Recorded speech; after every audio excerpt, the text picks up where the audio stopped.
Bismillahirrahmanirrahim. Hello, how are you students? How are you students? माशाल्लाह। आज हम इंशाल्लाह सीरतुल मुस्तफ़ा सल्लल्लाहु ताला अलैहि वसल्लम पर लेक्चर देने वाले हैं। तो उसमें आप सल्लल्लाहु ताला अलैहि वसल्लम की सीरत के जो मशहूर वाक़यात है उस पर हम बात करने वाले हैं। तो चलिए हम स्टार्ट करते हैं। यहाँ मैं लिखता हूँ सीरतुन नबी, डबलिंग में लिखो, चिट्टा चिट्टा करे कर। सीरतुन नबी सल्लल्लाहु अलैहि वसल्लम। सबसे पहले मैं इस लफ्ज को बयान करता चलूं बेटा। लफ्ज सीरत अरबी जबान का लफ्ज है। किस जबान का लफ्ज है? अरबी। इसका मतलब है सार यसीरू, जिसका मतलब है चाल चलन, चलना, रहने सहने का तरीका। इस्तिलाही तौर पर इस लफ्ज के माना बनते हैं क्योंकि इसकी इजाफत हजरत मुस्तफ़ा सल्लल्लाहु अलैहि वसल्लम की तरफ हुई है। तो इसका मतलब हुआ है कि आप सल्लल्लाहु ताला अलैहि वसल्लम का रहना सहना, रहन सहन, या आप सल्लल्लाहु अलैहि वसल्लम की जिंदगी, इसको हम सीरत बोलते हैं, सीरतुन नबी। अच्छा, आपको पता होना चाहिए कि सीरतुन नबी या आप सल्लल्लाहु अलैहि वसल्लम की जिंदगी के दो अहम दौर हैं। कितने दौर हैं जी? एक है ऐलाने नबुवत से पहले, ऐलाने नबुवत से पहले का दौर, जो कि 40 साल है, जो कि कितना है? 40 साल। उसके बाद है ऐलाने नबुवत के बाद का दौर, ऐलाने नबुवत के बाद का दौर, जो कि तकरीबन 23 साल बनता है। कुल आप सल्लल्लाहु अलैहि वसल्लम का जो जिंदगी का जमाना है, आप सल्लल्लाहु की उम्र मुबारक है वो 63 साल है। इसमें फिर ऐलान नबूवत के बाद का जो दौर है उसके फिर दो दौर हैं। कितने दौर हैं? दो। एक दौर है मक्की, दूसरा दौर है मदनी दौर। ठीक है, मक्की दौर यानी आप सल्लल्लाहु अलैहि वसल्लम जब तक मक्का में रहे तो ये 13 साल है। कितने साल है? 13 साल। और जो मदनी दौर है वो 10 साल का दौर है। ठीक है। अच्छा, अब सबसे पहले हम ऐलान नबूवत वाले दौर, उसके जो अहम वाकयात हैं इसको हम डिस्कस करते चले। तो ऐलान नबूवत में सबसे पहला इंपॉर्टेंट वाकया वो आप सल्लल्लाहु अलैहि वसल्लम की विलादत है, पैदाइश है, विलादत। ठीक है, आप सल्लल्लाहु अलैहि वसल्लम की विलादत का जो साल है वो 571 ईस्वी बनता है। अगर अंग्रेजी तारीख देखें तो रिवायात में 21 या 22 अप्रैल बनती है। ठीक है, और पीर का दिन है और सुबह सादिक का वक्त है। और आप सल्लल्लाहु अलैहि वसल्लम की पैदाइश मक्का में हुई और आप सल्लल्लाहु ताला अलैहि वसल्लम की पैदाइश मक्के की एक जगह है सुकुलैन। क्या? सुकुलैन में आप सल्लल्लाहु अलैहि वसल्लम पैदा हुए। ठीक है। अच्छा, ये तो थी अंग्रेजी एतबार से आप सल्लल्लाहु अलैहि वसल्लम की तारीख। अब हम यानी जो इस्लामी तारीख है, यानी जो कमरी कैलेंडर है, चांद की तारीख है, उसमें आप सल्लल्लाहु ताला अलैहि वसल्लम की तारीख है रबीउल अव्वल का महीना है। कौन सा महीना है? अब इसमें दो कौल है। मशहूर कौल के मुताबिक 12 रबीउल अव्वल की कौन सी तारीख आपकी पैदाइश है? 12 रबीउल अव्वल को। और एक कौल 9 रबीउल अव्वल का भी आता है कि आप सल्लल्लाहु अलैहि वसल्लम 9 रबीउल अव्वल को पैदा हुए। उस साल जो मशहूर वाकया हुआ था वो आमुल फील का था। किसका था? आमुल फील यानी हाथियों वाला साल। इसके 55 रोज बाद आप सल्लल्लाहु अलैहि वसल्लम की पैदाइश हुई। हाथियों वाला वाकया ये आप हजरात को पता है, सूरतुल फील के अंदर ये मशहूर वाकया मेंशन है, जिसमें अल्लाह जल्ल शानहू ने यानी कुरान पाक में फरमाया है, अलम तरा कैफ़ फ़अल रब्बुका बिअस्हाबिल फील। क्या आपको पता नहीं है, आपने नहीं देखा कि अल्लाह पाक ने, आपके रब ने या तेरे रब ने हाथियों वालों के साथ क्या कहा, क्या किया? तो ये अब्रहा का लश्कर था। इसमें एक यमन का रहने वाला था, ये बादशाह था, और वहां पर इसने एक बैतुल्लाह की तरह एक घर बनाया क्योंकि उसकी चाह थी कि जो पॉपुलैरिटी, जो जितना बैतुल्ला फेमस है कि लोग दूर दूर से आकर इस घर का तवाफ करते हैं, तो ये मेरे घर का भी तवाफ किया करें। चुनांचे उसने यमन के अंदर एक घर बनाया, लेकिन वो तो बैतुल्ला तो अल्लाह ने बनाया था, ये इसने बनाया था। तो लोगों ने इसके घर की बेहुरमती की, इसको अच्छा नहीं लगा, इसने कसम खाई कि मैं बैतुल्ला को गिराऊंगा। तो इसी गर्ज से ये बैतुल्ला पर हमले के लिए आया। लेकिन अल्लाह जल्ल शानहू ने बैतुल्ला की हिफाजत कुछ इस तरह से की कि अल्लाह पाक ने ऐसे परिंदे भेजे जो अबाबील की मानंद थे, अबाबील की तरह थे। उनके पंजों में, उनकी चोंच में एक पत्थर थे, जिन पत्थर ने उनके सारे लश्कर को हलाक कर दिया। वो ऐसे बन गया जैसे खाया हुआ भूस होता है। ठीक है, तो ये आप सल्लल्लाहु अलैहि वसल्लम की पैदाइश है। इसके बाद जो मशहूर सा, अच्छा ये 571 है, तो उसके बाद जो आप सल्लल्लाहु अलैहि वसल्लम, अच्छा इससे पहले एक बात मैं आपको बताता चलूं कि आप सल्लल्लाहु अलैहि वसल्लम की पैदाइश से 2 माह पहले, कुछ लोग कहते हैं, कुछ 6 माह कहते हैं, हजरत अब्दुल्ला जो आप सल्लल्लाहु अलैहि वसल्लम के वालिद हैं, उनका इंतकाल हो चुका था। तो जो दूसरा वाकया है आप सल्लल्लाहु अलैहि वसल्लम की लाइफ का, वो है जब आप सल्लल्लाहु अलैहि वसल्लम की उम्र क्या थी? 6 साल थी। कितनी थी? 6 साल आप सल्लल्लाहु अलैहि वसल्लम की उम्र थी।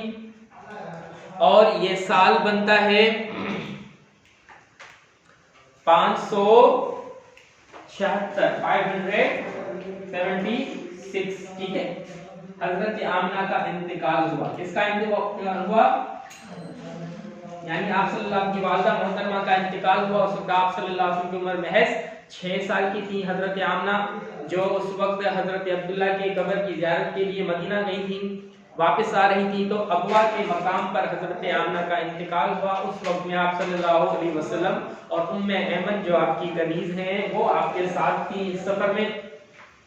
तो ये दूसरा वाकया है। तीसरा वाकया जो आप सल्लल्लाहु अलैहि वसल्लम की लाइफ से मुतल्लिक है, इसके बाद आप सल्लल्लाहु अलैहि वसल्लम को आपके दादा हजरत अब्दुल मुत्तलिब ने उन्होंने पाला। लेकिन 2 साल के बाद, यानी जब आप सल्लल्लाहु अलैहि वसल्लम 8 साल के महज हुए, तो हजरत अब्दुल मुत्तलिब का भी इंतकाल हो गया। आप हजरत इसको नोट करते जाएं, लिखते जाएं ये तारीखें, ठीक है। 578 यानी जब आप सल्लल्लाहु अलैहि वसल्लम की उम्र महज 8 साल की, तो आपके दादा का इंतकाल हुआ, ठीक है। दादा के इंतकाल के बाद आप सल्लल्लाहु अलैहि वसल्लम को आपके चचा अबू तालिब ने आप सल्लल्लाहु अलैहि वसल्लम को पाला, ठीक है। अच्छा, चौथा वाकया जो है आप सल्लल्लाहु अलैहि वसल्लम की लाइफ से जो इम्पोर्टेंट, जो सीरत की किताबों में आता है, वो आप सल्लल्लाहु अलैहि वसल्लम का शाम की तरफ पहला तिजारत का सफर है। इस वक्त आपकी उम्र 12 साल थी। कितने साल थी? 12 साल थी। और ये बनता है 582 साल बनता है, ठीक है। आप सल्लल्लाहु अलैहि वसल्लम हजरत अबू तालिब तिजारत के लिए जा रहे थे। हजरत अबू तालिब को आप सल्लल्लाहु अलैहि वसल्लम में बेहद लगाव था, तो इस सफर में आपने भी आपके साथ चलने की जिद की, यानी आप सल्लल्लाहु अलैहि वसल्लम अबू तालिब के साथ जाने की जिद की। 12 साल आप सल्लल्लाहु अलैहि वसल्लम की उम्र है, तो आपने अपने भतीजे को, यानी जो कि आप अब आपका लेपालक था, आप सल्लल्लाहु अलैहि वसल्लम इस सफर में साथ दिया। तो लेकिन जब बसरा पहुंचे, तो वहां पर आप सल्लल्लाहु अलैहि वसल्लम की मुलाकात एक राहिब से हुई। उस राहिब का नाम था बुहैरा। क्या नाम था? बुहैरा राहिब से मुलाकात हुई। उन्होंने उस सारे लश्कर की दावत की और आपके चचा को बता दिया कि इस नबी के, यानी इस लड़के के अंदर जो मैं अलामतें देख रहा हूं, वो एक नबी की अलामतें हो सकती हैं। इसको वापस ले जाओ यहाँ से। अगर ये लोग, यानी यहूदियों ने इसको देख लिया, तो इसको नुकसान पहुंचाएंगे। उसके कहने पर अबू तालिब ने आप सल्लल्लाहु अलैहि वसल्लम को बसरा के मुकाम से वापस कर दिया था। ठीक है बेटा, समझ में आ रही है बात? अच्छा, उसके बाद जो 5वां वाकया है आप सल्लल्लाहु अलैहि वसल्लम की लाइफ से इंपॉर्टेंट है, वो हर्ब फुज्जार का है। किसका है? हर्ब फुज्जार। अच्छा, हर्ब जब को बोलते हैं, फुज्जार का मतलब है फासिक। और इसको हर्ब फुज्जार इसलिए कहते हैं कि हर्ब फुज्जार ऐसे महीनों में लड़ी गई जिन महीनों के अंदर जंग लड़ना सही नहीं था। इस्लाम से पहले भी, इस्लाम के बाद भी। इस्लाम से पहले कुछ महीने ऐसे थे जिनके अंदर अब अरब हजरात जंग नहीं करते थे। ये वो महीने हुआ करते थे जिसमें दूर दराज से लोग आकर हज किया करते थे। अरब हजरात की आपने दुश्मनी हुआ करती थी, तो इन महीनों के अंदर वो दुश्मनियां नहीं करते थे, लड़ाइयां नहीं करते थे, ताकि आसानी से लोग अपने अपने इलाकों से आकर हज कर ले। ठीक है, वो महीने कौन कौन से हैं उसको हम अशहुरे हुरुम बोलते हैं। क्या बोलते हैं? अशहुरे हुरुम। वो 4 हैं। वो कितने हैं? कौन कौन से हैं?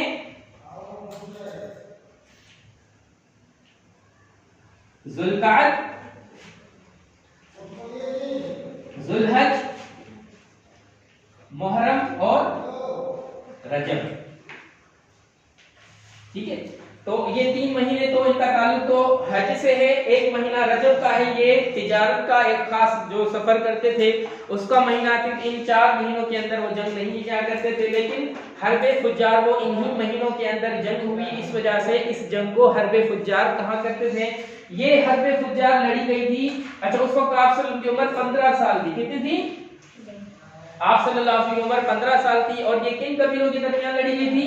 ये कैस ऐलान कबीला था, एक कैस ऐलान, और उसके बाद दूसरा कबीला कुरैश था, जिसमें आप सल्लल्लाहु अलैहि वसल्लम के चचा वगैरह और अबू सुफियान के वालिद हर्ब इब्ने उमैया वो इस जंग को कुरैश की तरफ से लीड कर रहे थे। यानी चीफ कमांडर वो कौन थे? हर्ब इब्ने उमैया। कौन जी? हर्ब इब्ने उमैया। ये वो चीफ कमांडर थे इस जंग के अंदर, जिसने जो आप सल्लल्लाहु अलैहि वसल्लम कुरैश की जानिब से लश्कर को लीड कर रहे थे। ये वो जंग है जिसमें आप सल्लल्लाहु अलैहि वसल्लम ने पार्टिसिपेट किया।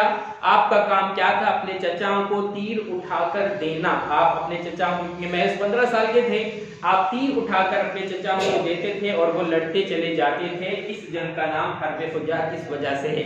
बात समझ में आ रही है चंगेज खान? Very nice. अच्छा, अब जो जी, अच्छा अब वो 5वां, ये छठा है, छठा वाक्य है हिल्फुल फुजूल का। किसका है? हिल्फुल फुजूल। हिल्फुल फुजूल एक ऐसा वाक्य है, ये एक सुलह की ट्रीटी थी। ट्रीटी क्या थी कि एक शख्स था, वो अरब के अंदर तिजारत करने के लिए आया, तो वहां पर किसी ने उसका माल छीन लिया, उसको पैसे भी नहीं दिए। इसने वहां जाकर लोगों को बताया, बड़ों को बताया, तो वहां पर जब इसकी दास्तान वहां के उन लोगों ने सुनी तो उन्होंने क्या किया? एक ट्रीटी किया। वहां पे एक जगह थी दारुन नदवा। क्या थी? अच्छा, दारुन नदवा आप सल्लल्लाहु अलैहि वसल्लम के फोर फादर्स में एक शख्स था, कुसै इब्ने किलाब। कौन था जी? कुसै इब्ने किलाब ने ये शख्स बनाई थी। ये अरबों की पार्लियामेंट थी। क्या थी? मजलिसे शुरा, पार्लियामेंट थी। वहां पर वो लोग जमा होते थे और कोई भी अहम काम होता था तो उसके बारे में आपस में मिलकर फैसला कर लिया करते थे। तो जब ये वाकया हुआ तो सारे लोग वहां पर जमा हो गए और उन्होंने फैसला किया गया। अच्छा, ये अब्दुल्ला इब्ने जिदआन के घर हुआ था। ये फैसला किसके घर हुआ था? अब्दुल्ला इब्ने जिदआन के घर पे ये फैसला हुआ था। अच्छा, इस फैसले को के जो बड़े थे, मेंबर थे, उनमें से अक्सरों का नाम फजल था। क्या नाम था? फजल। फजल फजल। ठीक है, तो इस वजह से इसको हल्फुल फुजूल कहते हैं। फुजूल फजल की जमा है। फुजूल क्या है? फजल की जमा है। यानी ऐसा ट्रीटी, ऐसा मुआहिदा जिसके मेंबर अक्सर कौन थे? वो लोग थे जिनका नाम क्या था? फजल आता है। आप सल्लल्लाहु अलैहि वसल्लम इस हल्फ की बड़ी तारीफ किया करते थे। आप सल्लल्लाहु अलैहि वसल्लम अक्सर कहा करते थे कि जी अगर मुझे यानी सुर्ख ऊंट एक तरफ पेश किए जाएं और एक तरफ इस वाक़े में यानी ऐसी सुलह की पेशकश की जाए तो मैं सुलह को प्रेफर करूंगा, वहां जाऊंगा, सुर्ख ऊंटों को छोड़ दूंगा। हुमैर बात समझ में आ रही है? तो ये आप सल्लल्लाहु अलैहि वसल्लम की लाइफ का छठा इंपॉर्टेंट वाक्य है, जिसमें अच्छा 7वां इंपॉर्टेंट वाक्य आप सल्लल्लाहु अलैहि वसल्लम का शाम का दूसरा सफर है। शाम का दूसरा तिजारती सफर। दूसरा आपको पता है कि मक्के की एक खातून थी जिसका नाम था खदीजतुल कुबरा। इस औरत को ताहिरा के लक़ब से भी जाना जाता था। ये बड़ी पाक बाज खातून थी, बहुत मालदार थी। इन्होंने आप सल्लल्लाहु अलैहि वसल्लम की अमानत के किस्से सुन रखे थे अब चूंकि तिजारत के लिए अपने लोगों को भेजा करती थी कि वो इसका माल लेकर जाएं और वहां जाकर दूसरे मुल्क में या दूसरे सिटी में जाकर बेचें और नफे के साथ लेके आए, तो इन्होंने इस मर्तबा आप सल्लल्लाहु अलैहि वसल्लम को अपना माल मुजारबत पर दिया कि जी हजरत मोहम्मद सल्लल्लाहु अलैहि वसल्लम मेरा माल लेकर जाएं। उस वक्त वो शाम जो इलाका था वहां पर जाते थे, तिजारत के लिए जाते थे, तो वहां पर या वहां से मेरे माल यानी नफे के साथ वापस आए। तो आप सल्लल्लाहु अलैहि वसल्लम हजरत खदीजतुल कुबरा का माल लेकर गए थे शाम, और वहां पर आप सल्लल्लाहु अलैहि वसल्लम ने तिजारत की। इसमें गर्ज हजरत खदीजतुल कुबरा की आप सल्लल्लाहु अलैहि वसल्लम की अमानत के किस्से सुन रखे थे, आपके सादिक होने के किस्से सुन रखे थे, तो इन्होंने इस घर से आप सल्लल्लाहु अलैहि वसल्लम को भेजा और साथ अपना गुलाम भी कर दिया जिसका नाम था मैसरा। क्या नाम था? मैसरा। मैसरा आपका गुलाम था, और मैसरा को हजरत खदीजतुल कुबरा ने हिदायत कर रखी थी कि इस सफर में जो भी अजीब चीजें तुम देखते हो वापस आकर रिटर्न में मुझे बताना। तो उन्होंने आप सल्लल्लाहु अलैहि वसल्लम की बड़ी तारीफ की थी, जिसके बाद हजरत खदीजा के दिल में ये चाहत हुई कि मैं आप सल्लल्लाहु अलैहि वसल्लम से शादी करूं। फिर उन्होंने अपना ये जो ख्याल था ये अपनी सहेली से शेयर किया जिसका नाम था नफीसा। क्या नाम था? नफीसा।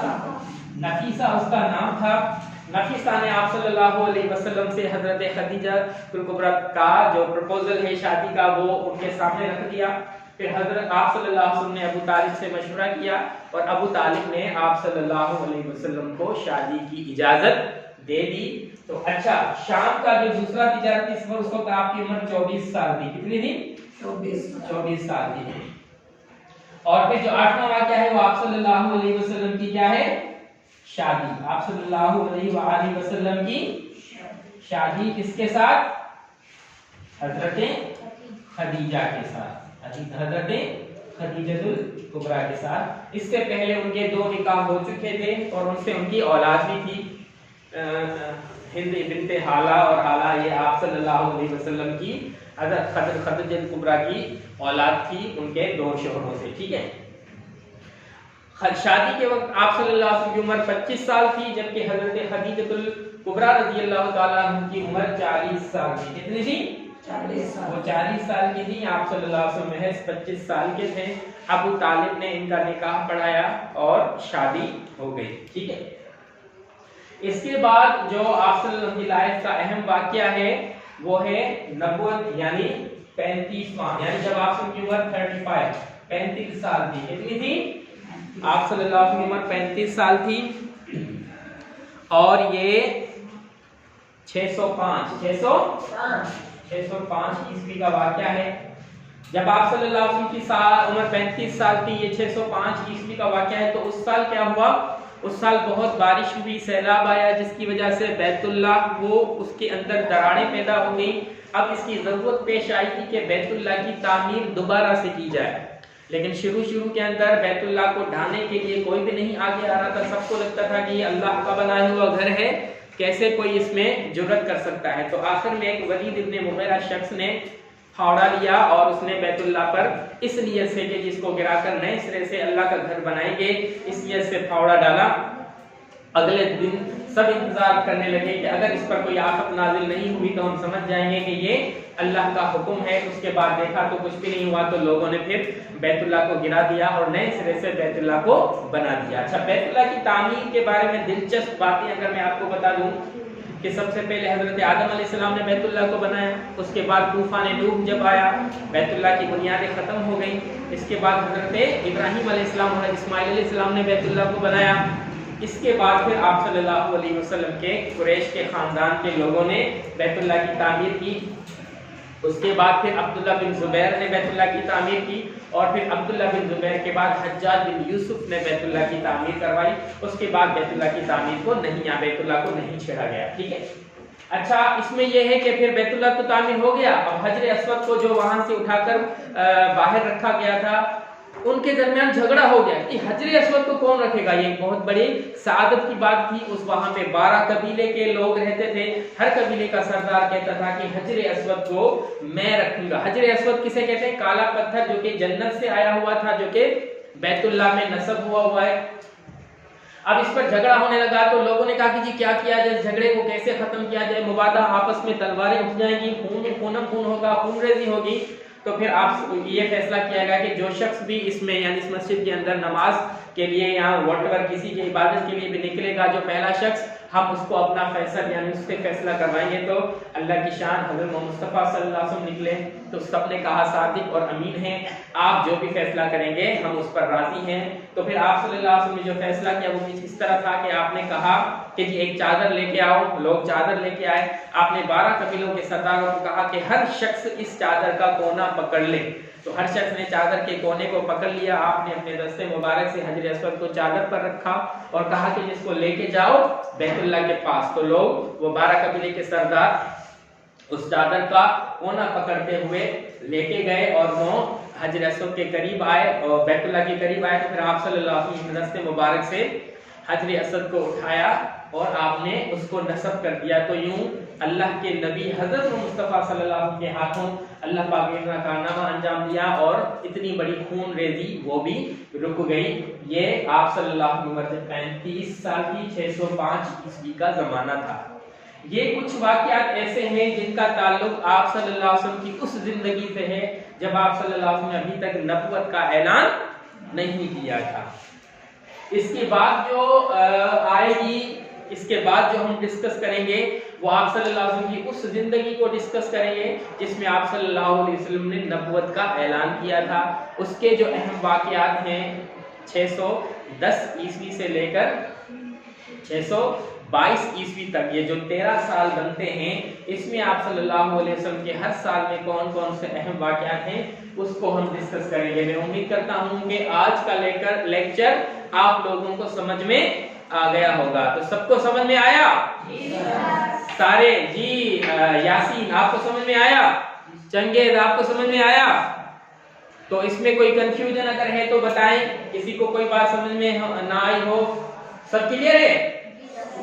ओके बेटा, अगली क्लास के लिए इंतजार।